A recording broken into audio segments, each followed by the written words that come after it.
जय हिंद, नमस्कार, वंदे मातरम। दोस्तों मैं विकास कुमार, आप देख रहे हैं जुनून अकेडमी समस्तीपुर चैनल। दोस्तों आज का हम ये वीडियो लेकर आए हैं आपके लिए मॉडल सेट नंबर 6, जो कि हमारा 1 से लेकर 50 तक मॉडल सेट चल रहा है। उसमें छठा मॉडल सेट है आज। 5 मॉडल सेट, इससे हमने पहले आर्मी जीडी के 15 जी के 15 जीएस 15 मैथ और 5 रीजनिंग का जो सेट होता है उसको डाल चुके हैं।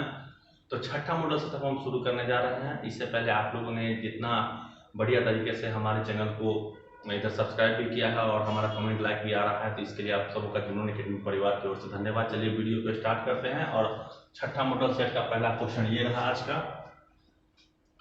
पहला क्वेश्चन है सामान्य ज्ञान से। कहता है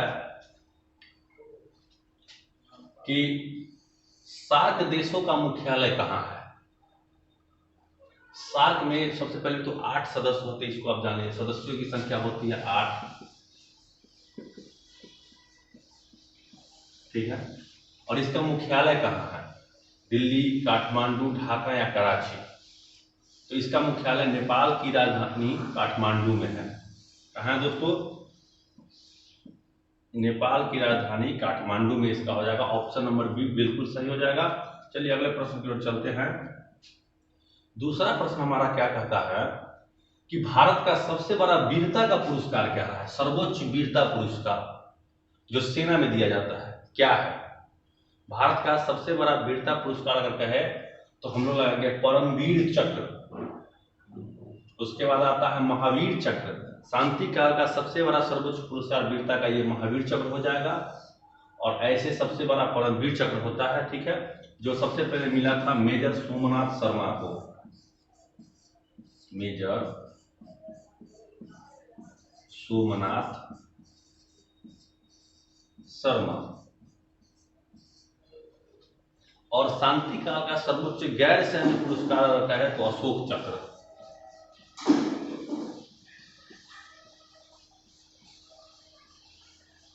अशोक चक्र, ठीक है दोस्तों। चलिए अगले प्रश्न की ओर चलते हैं। और 3 नंबर प्रश्न हमारा है गीतांजलि की रचना किसने की। हम सभी जानते हैं गीतांजलि को सबसे पहले 1913 में नोबेल पुरस्कार मिला था।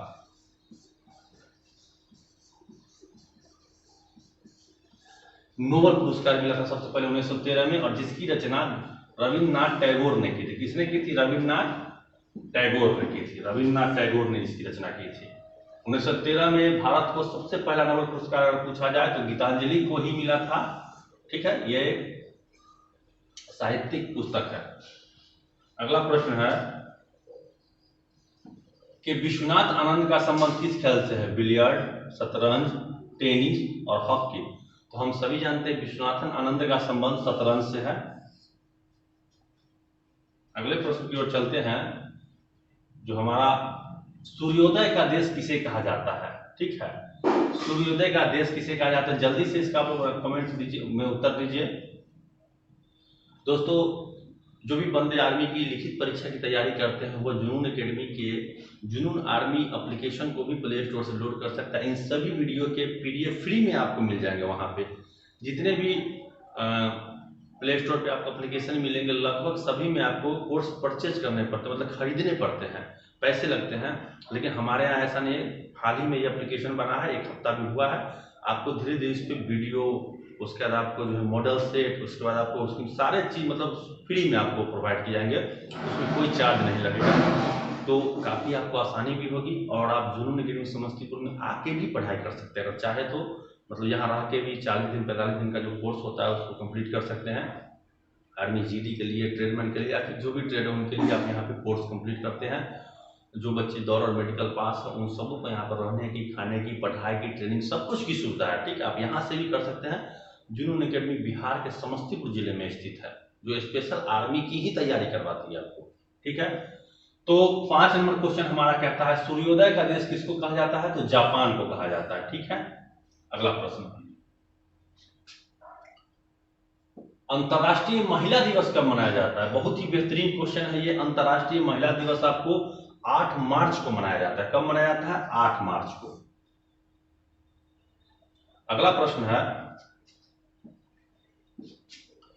कि आईपीसी में पी का फुल फॉर्म क्या होगा। तेजी से आप लोग क्या कीजिएगा कि पुलिस लगा दीजिएगा, जो नहीं होगा। इंडियन पैनल कोड, नहीं, जज जो है सो किसी को सजा सुनाने से पहले कहता है कि आपको आईपीसी इंडियन पेनल कोड के तहत हाफ मर्डर के लिए आपको धारा 307 के अंतर्गत 6 साल की, 5 साल की, 2 साल की सजा होती है, 3 साल की। तो आईपीसी में हो जाएगा Indian penal code, PENEL penal code, ठीक है। तो ये आपका राइट आंसर हो जाएगा। चलिए 8 नंबर प्रश्न की ओर चलते हैं। हिंदू महासभा की स्थापना किसने की थी? हिंदू महासभा की स्थापना किसने की थी? ये बहुत ही बेहतरीन क्वेश्चन है, जिसका आप लोग जल्दी से तेजी से ऑप्शन है राजा Ram Mohan Roy, option B Mahatma Gandhi, option C लाला हरदयाल, ऑप्शन डी मदन मोहन मालवीय। क्या हो जाएगा? तो इसका राइट आंसर हो जाएगा D number option, Madan Mohan Malviya, जिन्होंने बनारस हिंदू विश्वविद्यालय की भी स्थापना की और हिंदू महासभा की स्थापना भी इन्होंने ही की थी। ठीक है दोस्तों, चलिए अगले प्रश्न की ओर चलते हैं।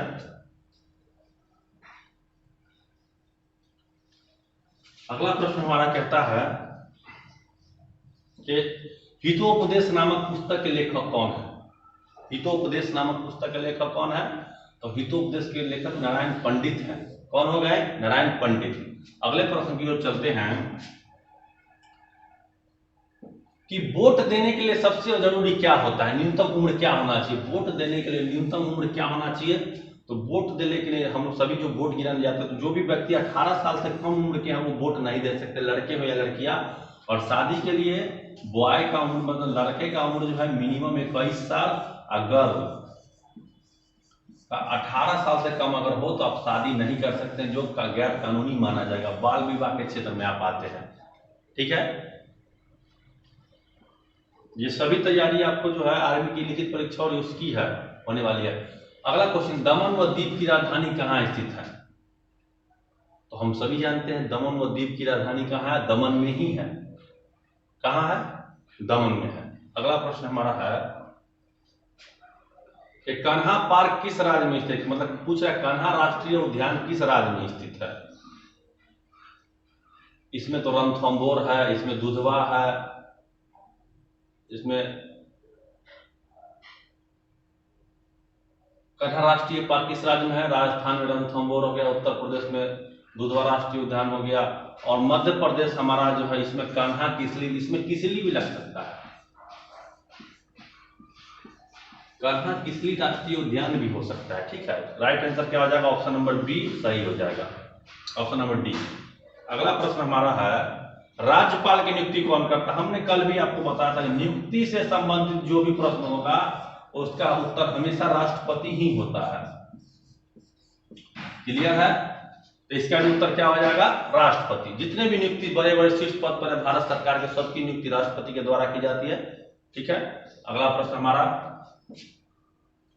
सबसे पुराना वेद, वेद 4 होते हैं, ऋग्वेद, यजुर्वेद, अथर्ववेद और सामवेद, ये 4 वेद होते हैं। सबसे पुराना कौन सा वेद हो जाएगा आपका? ऋग्वेद हो जाएगा। वेदों की संख्या, वेदों की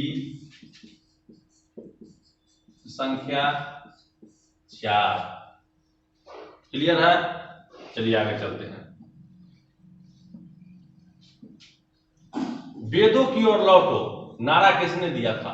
तो ये बहुत ही इंपॉर्टेंट प्रश्न है और इसका संबंधित जो है ये आर्य समाज से है। आर्य समाज, देखिए कैसे क्वेश्चन से क्वेश्चन जोड़ते हैं। समाज, समाज, आर्य समाज के संस्थापक थे स्वामी दयानंद सरस्वती। ठीक, इन्होंने सत्यार्थ प्रकाश नामक पुस्तक की रचना की। और जब स्वामी दयानंद सरस्वती जब वेदों की ओर लौटे नारा का संबंध है आर्य समाज थे, तो जिसके संस्थापक स्वामी दयानंद सरस्वती हो जाएंगे, तो इसका राइट आंसर भी वही हो जाएगा कि आर्य समाज की स्थापना जिन्होंने किया था उन्होंने भी इसका नारा, वेदों की ओर लौटो नारा किसने दिया? स्वामी दयानंद सरस्वती ने दिया था। ठीक है, चलिए आ गया आप साइंस का क्वेश्चन। जीके खत्म हो चुके हैं, जीएस के क्वेश्चन है 15 क्वेश्चन रहेंगे जीके के, गुने 2 बराबर 30 नंबर के लिए रहेंगे। चलिए पहला प्रश्न कहता है एम्पियर घंटा किसकी इकाई है? एम्पियर घंटा किसकी इकाई है? तो हम सभी जानते हैं एम्पियर घंटा आवेश की इकाई है। इसकी आवेश की। चलिए अगले प्रश्न की ओर चले। ताप बढ़ने से पृष्ठ तनाव क्या होता है? ताप को अगर बढ़ा दिया जाए तो पृष्ठ तनाव क्या हो जाता है? कम हो जाता है। क्या होता है? कम हो जाता है। चलिए अगला प्रश्न है वायुमंडलीय दाब में अचानक कमी से क्या प्रदर्शित करता है? तो इसके बारे में बहुत आसान सा बात है, एकाएक अगर गिर जाएगा तो आंधी तूफान आने का संकेत हो जाता है। क्या हो जाता है? आंधी तूफान आने का संकेत रहता है। ठीक है, चलिए। परम शून्य ताप होता, 19 नंबर क्वेश्चन हमारा कहता है परम शून्य ताप क्या होता है? तो डिग्री सेल्सियस में -273, केल्विन में 0 डिग्री और फ़ारेनहाइट में -459। ठीक है, तो इसका मतलब कि चारों सही हो जाएगा, तीनों ऑप्शन क्या है? सही है। ठीक है, क्योंकि तीनों अलग अलग पैमाने पे दिया हुआ है। चलिए, सबसे भारी कण कौन सा होता है? अल्फा कण, बीटा कण, गामा कण या प्रोटॉन? सबसे भारी कण कौन सा होता है? इसमें कह रहा है सबसे भारी कण कौन सा होता है, तो इसका राइट आंसर हो जाएगा अल्फा कण। और आपको एक और बताना है कि सबसे अधिक वेधन क्षमता, वेधन क्षमता किसकी होती है?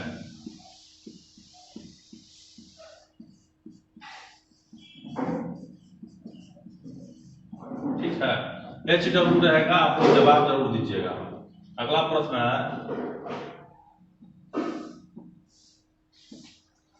वह ताप जिस पर सेंटीग्रेड व फ़ारेनहाइट पैमाना समान पाठ्यक्रम, मतलब जिस वह ताप जिस पर सेंटीग्रेड और फ़ारेनहाइट का मान समान हो, तो हम सभी जानते हैं ऐसे को क्या कहते हैं? -40 डिग्री। -40 डिग्री पर जो है यह दोनों क्या होता है? समान होता है। क्लियर है? चलिए आगे।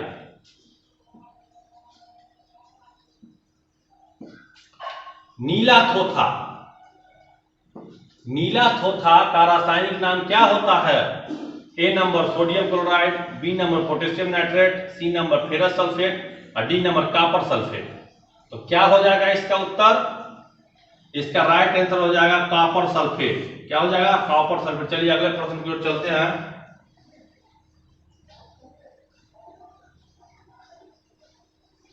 बहुत बढ़िया, 23 नंबर प्रश्न हमारा आ गया। हम कल भी बताया कि सबसे हल्का तत्व कौन सा होता है? तत्व और गैस दोनों, तो क्या होता है? हाइड्रोजन। और हाइड्रोजन को हम लोग H से डिनोट करते हैं। किससे? H से। क्लियर हो गया? सबसे हल्का तत्व और गैस अगर कहा जाए तो हाइड्रोजन होता है, जो आवर्त सारणी में पहला स्थान बनाता है अपना। अगला 24 गैस, मार्स गैस किसे कहते हैं? तो बचपन से जानते हैं मार्स गैस मतलब मीथेन। मीथेन CH4 को कहते हैं। किसको कहते हैं? CH4 को। मानव कंकाल में मुख्य रूप से क्या होता है? मानव शरीर का जो हड्डी का ढांचा जो बना होता है या दांत जो बना होता है पूरा, किसका होता है? तो सभी जानते हैं उजला रंग का कैल्शियम का होता है, जिसके कारण उजला रंग होता है उसमें। ठीक है, फास्फोरस भी होता है, कैल्शियम फास्फोरस दोनों होता है, लेकिन मुख्य रूप से पूछ दिया आपसे, मुख्य घटक मतलब सबसे अधिक क्या होगा? कैल्शियम। दांतों में भी यही होता है। ऑप्शन नंबर ये दोनों है, तो दोनों एक साथ अगर तो दोनों सही हो जाएगा, तो कैल्शियम क्लियर है। चलिए, मलेरिया रोग का कारण क्या है? 26 नंबर क्वेश्चन हमारा है, मलेरिया रोग का कारण क्या है? विषाणु, जीवाणु, प्रोटोजोआ, चूसक कृमि। क्या हो जाएगा इसका राइट आंसर? हम सभी जानते हैं प्रोटोजोआ के कारण जो है मलेरिया होता है। मादा एनाफिलिस मच्छर के काटने से होता है, लेकिन मलेरिया प्रोटोजोआ वर्ग में आता है। अगला, आलू पौधे का क्या होता है? आलू पौधे का होता है तो हम सभी जानते हैं तना होता है। क्या होता है? आलू का खाने योग्य भाग क्या होता है? तना होता है। क्लियर है? चलिए अगले प्रश्न की ओर चलते हैं। बच्चा में लालटेन में हम लोग जो है पढ़ते थे तो उसमें बत्ती रहता था, तब क्वेश्चन हमेशा तेल दीप की बत्ती में तेल ऊपर चढ़ने का कारण क्या होता है? आखिर कैसे जो है ऊपर लालटेन का बत्ती रहता है, नीचे तेल रहता है, कि बत्ती में तेल कैसे जाता है ऊपर? तो कैसे आता है? कोशिकत्व के कारण चला जाता है। किसके कारण? कोशिकत्व के कारण। ठीक है, ऑप्शन नंबर ए बिल्कुल सही हो जाएगा। 29 नंबर प्रश्न, चलिए, शरीर की सबसे मजबूत हड्डी कौन सी होती है? जांग की, छाती की, जबड़े की? तो बचपन से जानते हैं तो ये जबड़ा जो होता है इसका सबसे मजबूत हड्डी होता है, ये जो होता है हम लोग कहते हैं जबड़ा तोड़ दो, सुनते हैं, तो ये जबड़े का सबसे मजबूत हड्डी होता है। बोलने वाले को पता नहीं रहता है कि जिसको तोड़ने का बात करा सबसे मजबूत वही है। चलिए, रक्त जमने में सहायक विटामिन कौन सा होता है? तो हम सभी जानते हैं विटामिन के कारण रक्त जम जाता है। जिसमें विटामिन के की कमी होती है वो रक्त नहीं जम पाता है, जिसमें हीमोफीलिया नामक बीमारी, जिसको हीमोफीलिया बीमारी हो जाएगी उसको रक्त नहीं जमता है। इंग्लैंड के लगभग जितने भी महारानी थी सभी को यही बीमारी था। ठीक है, चलिए, विटामिन ए की कमी से क्या होता है? रतौंधी होता है। भी कोई विटामिन नहीं है। ई की कमी से क्या होता है? नपुंसकता या बांझपन। ठीक है, 30 प्रश्नों का जो है आपको 1 से लेकर 30 प्रश्न जीके जीएस के आपके क्लियर हो चुके हैं। यहाँ पे आप लोग अब इसमें कमेंट करके बताइएगा कितने प्रश्न आपके सही रहे या कितने गलत रहे। ठीक है, और अब चलते हैं आगे। क्वेश्चन नंबर 31 क्वेश्चन है। आइए इसको ध्यान समझिए। देखिए, पहला क्वेश्चन आपका है कि 4a पर पावर q प्लस 1 बराबर 501। अब एक बात आप जानिए कि बराबर के बाईं तरफ एक जो है ये आपका ये प्लस में है, तो जब इसको बराबर के उस पार ले जाएंगे तो ये आपका माइनस में आ जाएगा। तो वो आप क्या लिख सकते हैं? 4a पर पावर 3 बराबर, अब देखिए एक जो आपका बराबर के बाईं तरफ है उधर जाएगा तो वो आपको क्या हो जाएगा? माइनस में, प्लस माइनस में हो जाता है। तो माइनस में होगा तो उधर 501 है, तो इधर से एक जाएगा तो ये आपका 500 हो जाएगा। क्लियर है?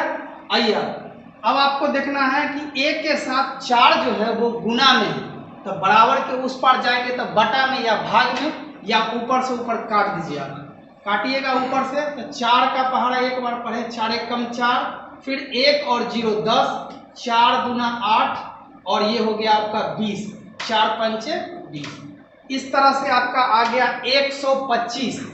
125 है ये a पर पावर क्यूब, तो जब इसको q के फॉर्म में तोड़ेंगे तो इसका आंसर आ जाएगा 5 आपका, क्योंकि 5 का क्यूब जब करिएगा तो 5 25 और 25 पंचे 125, इसीलिए इसका आंसर आपका हो गया 31 का बी। आपका क्वेश्चन नंबर 32 जो है, 32 क्वेश्चन आपका हो गया। आपको निकालना है 2 का घन, तो 2 का घन, घन का मतलब हुआ 2 पर पावर 3, घन का मतलब हुआ 2 पर पावर 3, तो 2 पर पावर 3 का मतलब हुआ 2 गुने 2 गुने 2, तो ये हो गया 2 दूना 4, 4 दूना 8, इसका आंसर हो जाएगा 8। आइए नेक्स्ट क्वेश्चन अब हम लोग चलते हैं। अगला क्वेश्चन आ जाइए 33 क्वेश्चन है कि प्रतिशत के रूप में लिखिए। जब भी कभी प्रतिशत के रूप में क्वेश्चन आपको कहे तो आप 100 से गुना कर दीजिए। ये आपका हो गया मामला, यहाँ देखिए ये आपका ये हो गया 7/14, 7/14 और प्रतिशत में लिखेंगे तो 100 से गुना करेंगे, गुने 100। अब बताइए 7 के पहाड़ा 2 बार पढ़िएगा तो 7 दूना 14 और 2 का पहाड़ा 50 बार पढ़िएगा तो 50 दूना 100। इस तरह से आपका 33 का आंसर हो गया 50%। आइए 34 क्वेश्चन देखिए आप। 34 क्वेश्चन है, इसको थोड़ा सा ध्यान समझिएगा। कुछ बच्चे इसमें गलती करते हैं।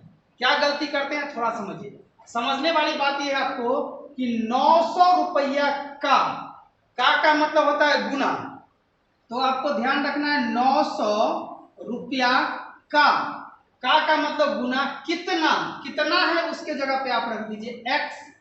प्रतिशत का मतलब होता है बटा में 145 है। इस तरह से फॉर्मेट बनाइएगा। गलती करने में थोड़ा सा क्या हो जाता है कि 45 का x प्रतिशत 900 कर देते, जो कि गलत हो जाता है। अब 2 0 से 2 0 कट गया, 9 बचे 45। इस तरह से आपका इसका आंसर 34 का हो गया 5%। आइए 34 के बाद 35 क्वेश्चन देखिए। 35 क्वेश्चन है कि 2 उम्मीदवार के बीच हुए चुनाव में एक को कुल 55% वोट मिला। तो ध्यान दीजिए, 2 व्यक्ति था, एक ये रहा पहला, 2 व्यक्ति है, एक को 55% मिला है, तो दूसरे को ध्यान रखिए कि एक को 55 तो दूसरे को मिला होगा 45%। क्यों? क्योंकि कोई भी चीज 100% होता है, तो 55 और 45 मिला दीजिएगा तो 100%, तो दूसरे को मिला 45%। अब जानना क्या है कि 20% वोट जो है, कहता है 20% वोट अमान्य हो गया, मतलब उसको वो किसी का नहीं हुआ वो वोट। यदि कुल वोटों की संख्या 7500, तो बताइए। अब देखिए ध्यान देने वाली बात है कि 7500 वोटिंग हुआ, उसमें से 20% वोट जो है किसी भी उम्मीदवार का नहीं हुआ, तो इसका मतलब 20% को आप हटा दीजिए, तो सही मायने में रहा वोट कितना? 80%। 80% इसका निकालिए, तो 2 जीरो से 2 जीरो खत्म हो गया। अब बताए थे संख्या से गुना करिएगा तो 8 पंचे 40 के 0 और हासिल 4, और 8 सते 56, 56 और 4 60, तो ये 600 और ये 1 जीरो 6000, यानी कि कुल वोटिंग मात्र 6000 हुआ। उसमें से एक को मिला 55% और दूसरे को 45%।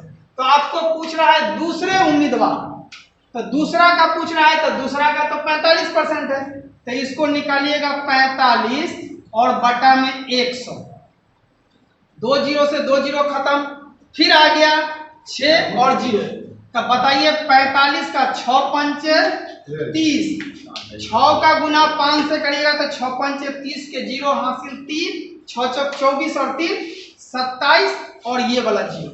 आपका आंसर आ गया 2700, जो कि आपका ये आंसर है। आइए इसको थोड़ा सा और समझ लीजिए, थोड़ा क्वेश्चन ये लंबा है इसलिए आराम से समझिए। इसमें 2 उम्मीदवार था, पहला उम्मीदवार को 55 मिला, तो दूसरे को 45%। क्यों? क्योंकि 100% होता है। अब कहा कि 20% वोट जो है वो खराब हो गया, तो 80% वोट रहा, तो 80% वोट निकाले हम लोग, तो 7500 का 80% हो गया आपका 6000, और 6000 का 45% निकाले तो 2700 हुआ, जो कि ऑप्शन नंबर फर्स्ट है। आइए इस तरह से आप लोग 35 क्वेश्चन पे आइए। 36 देखिए, 36 आपका क्या है? लघुत्तम समावर्तक निकालना है, एलसीएम। इसमें करना कुछ नहीं है आपको, सीधे 15 है, फिर 15 के बाद आपका हो गया 18, 18 के बाद 36, 36 के बाद 144। आप जो नॉर्मल जिस तरह से लघुत्तम समावर्तक निकालते हैं वैसे निकाल दीजिएगा। पहले 2 से इसको डिवाइड करेंगे, 15, 9 दूना 18, 18 दूना 36, और ये हो गया आपका 7 और 2 72।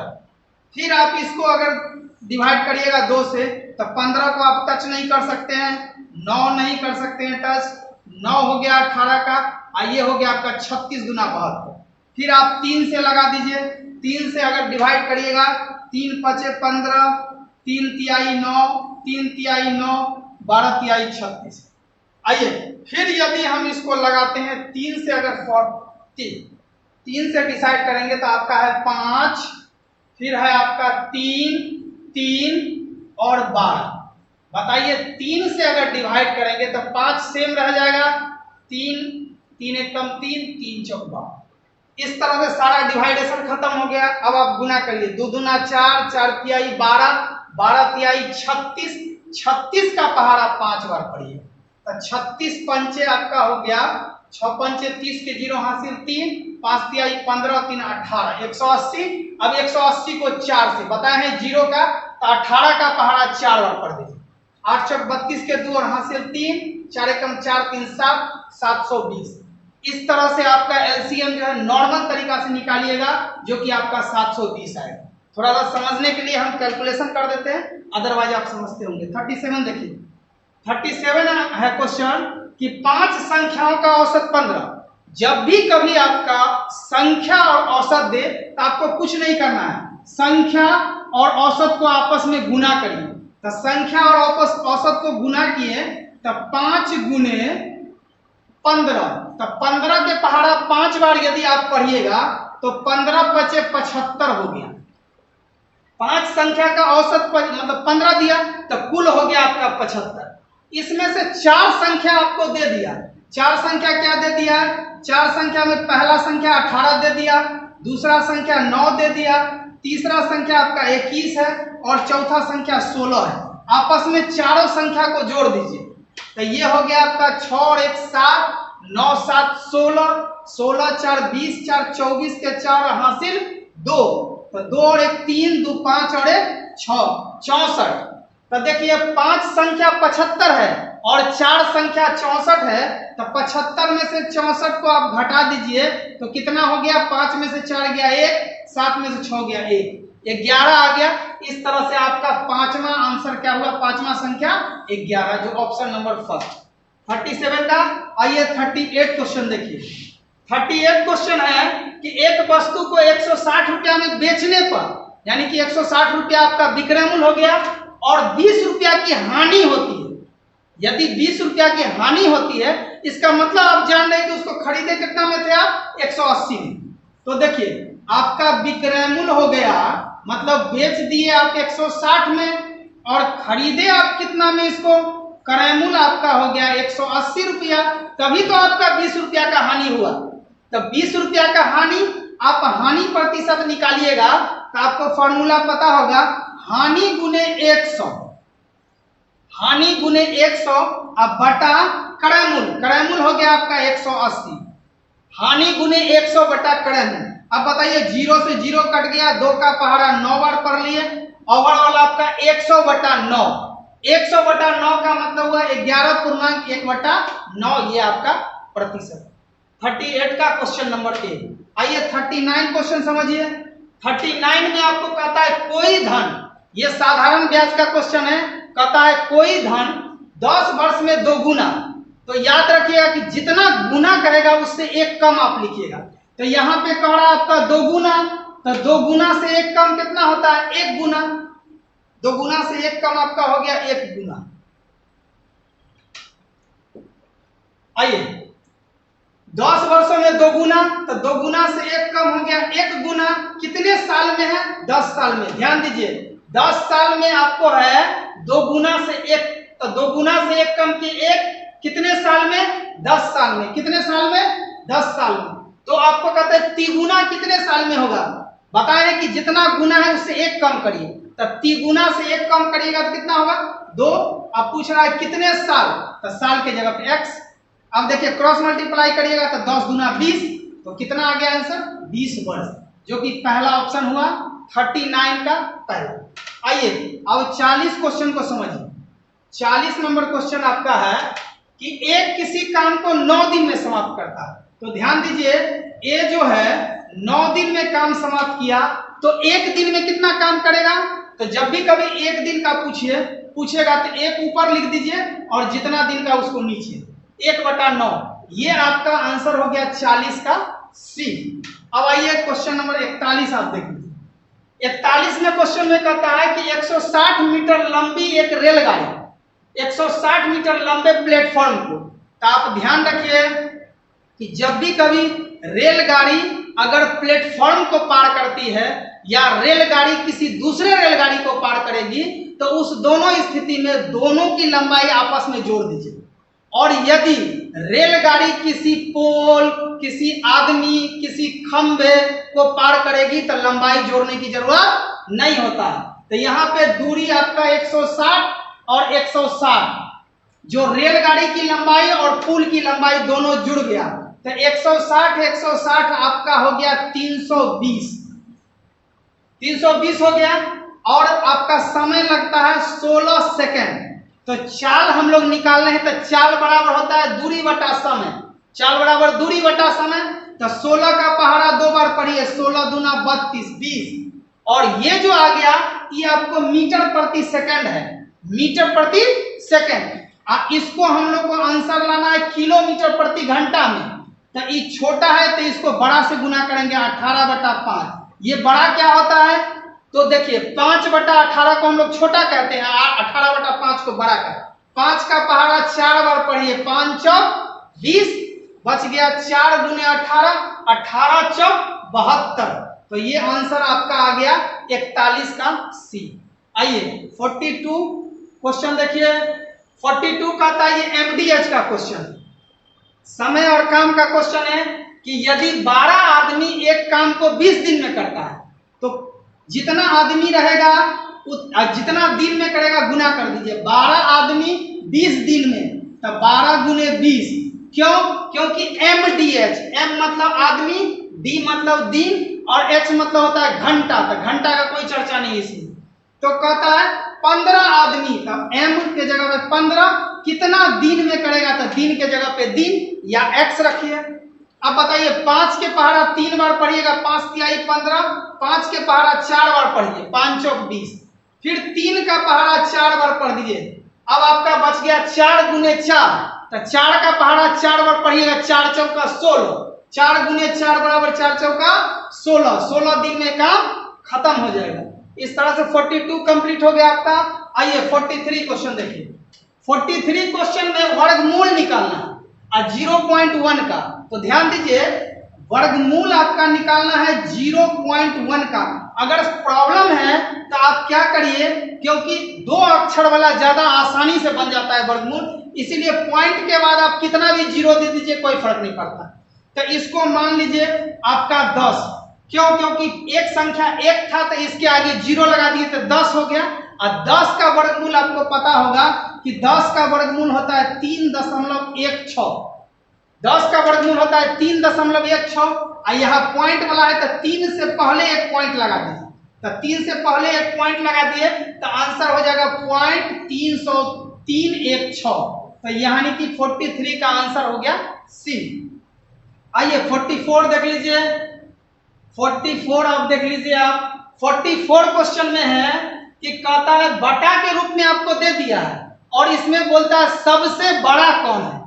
तो देखिए सबसे बड़ा आपसे पूछ रहा है, तो बड़ा और छोटा का बनाने का बस साधारण तरीका है कि पहले 2 ले लेते हैं। जैसे ये 1/2 है और दूसरा है 5/7, तो पहले इस दोनों को आप समझ लीजिए। तो 7 का गुना 1 से करेंगे तो 7 एक कम 7 और 5 दूना 10। अब बताइए 7 बड़ा है कि 10 बड़ा? तो आपको समझ में आ रहा होगा कि 10 बड़ा है, इसका मतलब 5/7 बड़ा है, छोटा वाला को भूल जाइए। तो अब ले लीजिए 5/7 और गुने, अब दूसरा ले लीजिए 3/5, अब इसको गुना करिएगा 5 का गुना 5 से, तिरछा तिरछी, ये 25 हो जाएगा और ये 21। अब बताइए 25 बड़ा है कि 21? तो आपको लग रहा होगा कि 25 बड़ा है, तो ये बड़ा वाला को ले लेते हैं, छोटा वाला को हटा देते हैं। फिर आ जाइए 5/7 का गुना सबसे अंतिम वाला से आप कर लीजिए। 3/5 से हम लोग कर चुके हैं, बच गया है 4/7, 4/7। तो अब देखिए इसको गुना करिएगा तो 7 पचे 35 और 7 छक 42। बताइए इस दोनों में से 35 बड़ा होगा कि 42 बड़ा होगा? तब अब आपका इसमें समझ में आया। 7 देखिए 7 का पहाड़ा 4 बार पढ़ेंगे तो 7 चौक 28, तो बड़ा हो गया आपका कौन? ये हुआ 5/7। तो सबसे बड़ा पूछ रहा था, तो आप बताइएगा 5/7, जो कि ऑप्शन नंबर बी। अगर छोटा कहता तो हम लोग छोटा को लेके चलते, बड़ा को काटते हुए हटाते चले जाए। 44, 45, जो कि ये आपका अंतिम क्वेश्चन है। 45 क्वेश्चन लास्ट क्वेश्चन है, ध्यान से देखिए। कहता है कि 5 अंकों की वह बड़ी से बड़ी संख्या, तो बड़ी से बड़ी संख्या आपका 5 अंकों का हो गया 5 × 9, तो 3 और 2 5 × 9 हो गया। और छोटी संख्या बोलता है तो 1 लिखते और 4 को 0 देते। अब इसका आपको वर्गमूल निकालना है, तो जब इसका वर्गमूल निकालिएगा तो तरीका जानते होंगे, 2 संख्या यहाँ 2 संख्या यहाँ, मतलब जोड़ा लगाते हैं हम लोग, बच गया 3, तो 3 का वर्गमूल लगाइएगा तो 3 तिहाई 9, ये कट गया यहाँ 3, यहाँ पे 6 आ जाता है। अब आपको 99 यहाँ से उतर गया। अब इसके बाद यहाँ से कितने एक बार में लगाइएगा, क्यों? क्योंकि एक बार में डिवाइड हो जाएगा, 2 बार में लगाएंगे तो 60 दूना 120, जबकि आपको लाना है 99, तो एक बार में गुना किए तो ये हो गया आपका यहाँ पे तो 62 हो गया और यहाँ पे हो गया 61। तो बताइए ये 9 में से 1 गया तो 8 और ये बच गया आपका 9 में से 6 गया तो 3, 38। अब ये दोनों आपको ऊपर से उतर गया।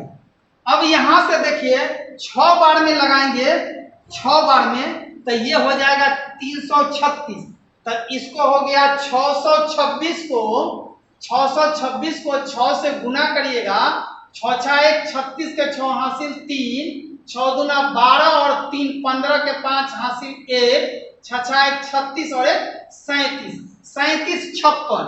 अब बताइए 37 56 है, अगर 7 से लगाते तो 7 छक 42, 38 से ज्यादा हो जाता, तो ये आ गया आपका 316। तब इसको करेंगे तो ये आ गया आपका 3 7 5 6। तो आप देखिए 9 में से 6 गया तो 3 और ये आपका बच गया 9 में से 5 गया 4 और 8 में से 143। तब आपको क्या करना है, जो ऊपर वाला आंसर है उसमें से 143 को घटा लीजिए, आंसर आ जाएगा। तो आप 9 में से 3 को घटाइएगा तो 6 आएगा, तो या तो आंसर ये होगा या ये होगा। फिर आप घटाइए, अब 9 में से 4 घटाइएगा तो 5, तो 5 किस में है दूसरा डिजिट ये, तो इसका मतलब कि ये 100% आपका सही हो गया 45। चलिए इस तरह से आपका पूरा का पूरा सेट कंप्लीट हो गया 45 का।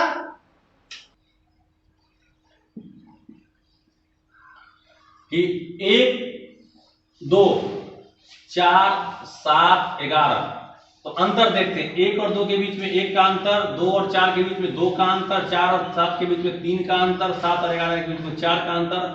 तो सीरीज बढ़ते चला जाता, अब आगे क्या होगा, 5 का अंतर होगा। तो 11 और 5 क्या होता है, 16 होता है। क्लियर हो गया, राइट आंसर हो जाएगा ऑप्शन नंबर ए। समझ गए। अगला प्रश्न चलते हैं हम लोग। वाह, अब का जो प्रश्न आ गया है वो है आपको रक्त संबंध का। किसका है, रक्त है। चलिए इसको बनाया जाए।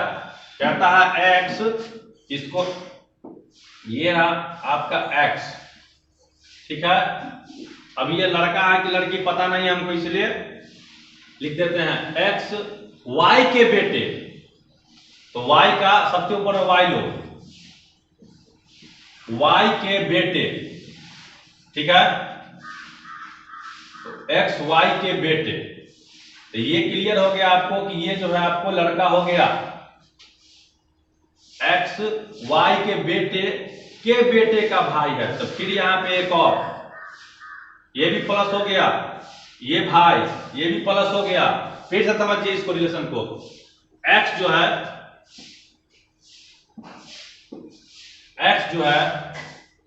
y के बेटे, हम सभी जानते हैं कि जो छोटा रहता है उसको नीचे लिखते हैं, जो बड़ा रहता है उसको ऊपर लिखते हैं। तो x चर्चा करना, x के बारे में। x y के बेटे का भाई है।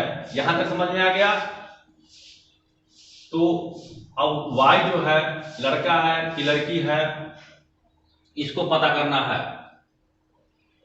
फिर से पढ़ते हैं, x y के बेटे का भाई है। ये लड़का है कि लड़की पता नहीं चल पा रहा है, y वाला क्लियर नहीं किया है। लेकिन अगला लाइन कहता है ये दोनों भाई हो गया, ये क्लियर है। x y के बेटा, ये भी क्लियर है कि लड़का हो गया, क्योंकि ये प्लस है। y के बेटे का भाई है। यहां से क्लियर, लड़का, ये दोनों, इनके बारे में पता नहीं चला। अब कहता है x y से किस प्रकार संबंधित है, तो इसके बारे में पूछ रहा है कि ये लड़का इनसे किस प्रकार संबंधित है। एक बात बताइए, यहाँ 3 पीढ़ी आ गया, तीसरा पीढ़ी का मतलब है कि पोता दादा का रिश्ता हो गया। तो अगर इनसे इसका तो y x का कौन है तो दादा, x y का कौन है तो पोता। यहां तक क्लियर। तो इस तरह से जो है यहाँ पे x जो है y का पोता हो जाएगा। 3 पीढ़ी का सवाल था, क्लियर है। चलिए अगला प्रश्न देखते हैं। चलिए आगे आपको दिशा से क्वेश्चन, दिशा से, डायरेक्शन से, दिशा से। 4 लाइन दाएं मुड़ता है, दायां मुड़ा, फिर 1 किलोमीटर चला, फिर कहता है अब वह बायां मुड़ा और 2 किलोमीटर चला। तो बायां मुड़ाइए और 2 किलोमीटर चलाइए। मतलब अपने स्थान से जो आदमी इधर अभी 3 किलोमीटर चल चुका है और नीचे 1 किलोमीटर चल चुका है, ठीक है।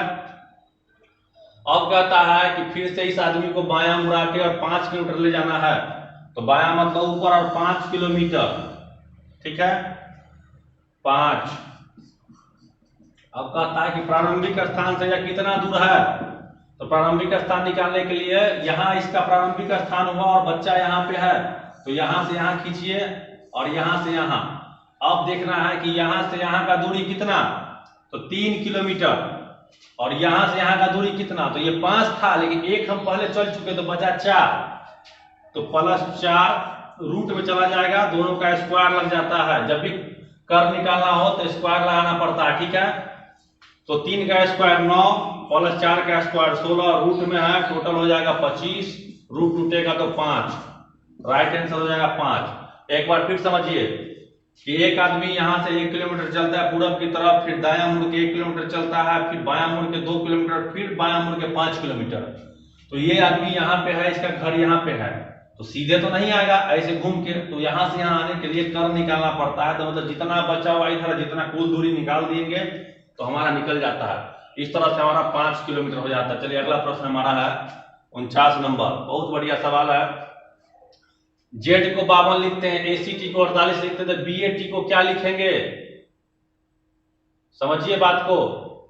तो इस तरह से हम एक बार एबीसीडी आपको लिख के दिखाते हैं, तब समझ में आएगा। A B C D E F G H I J K L M N O P Q R S T U V W X Y Z.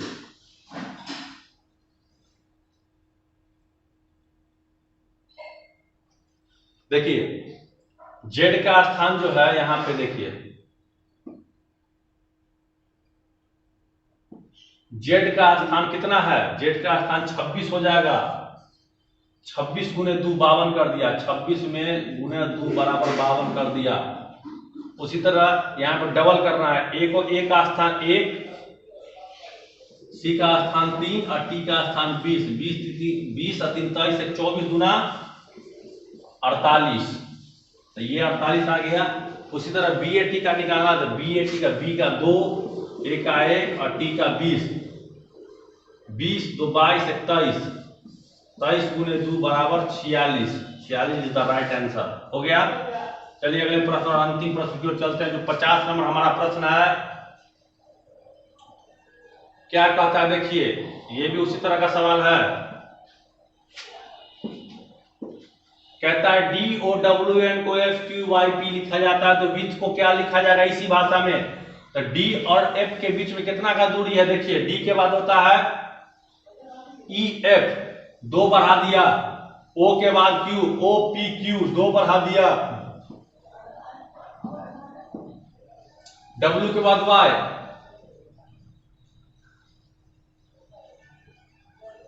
W X Y 2 बढ़ा दिया, एन के बाद पी 2 बढ़ा दिया। तो हम भी वही करेंगे, डब्ल्यू में बीच को डब्ल्यू में 2 बढ़ाएंगे तो क्या आएगा?